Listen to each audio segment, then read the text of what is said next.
ঘাটালের বড়াই গ্রামে কৃষক মোবারক হোসেন হত্যা মামলায় 4 জনকে যাবজ্জীবন কারাদণ্ড দিয়েছে আদালত। দুপুরে অতিরিক্ত জেলা জজ আদালত 4-এর বিচারক মোহাম্মদ দেলবর হোসেন এই নির্দেশ দেন।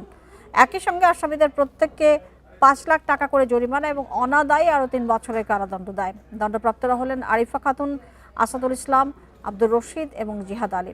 রায় ঘোষণার সময় আদালতে উপস্থিত ছিলেন আসামিরা।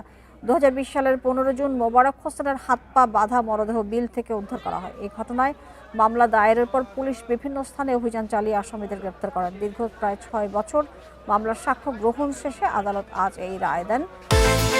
বিকাশ পেমেন্টে 10,000 টাকার বেশি অফার, শপিং চলছে তো।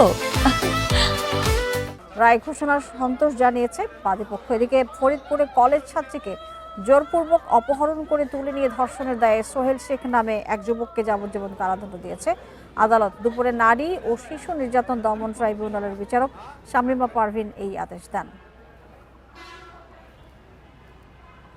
হবে এই হত্যা করে এবং পরস্পর যোগ সাজসে এবং পুলিশ তদন্ত শেষে চার্জশিট দাখিল করে এবং পরিশেষে আজকে বিজ্ঞ বিচারক সাক্ষী প্রমাণ শেষে এই দণ্ডটা প্রদান করেছেন।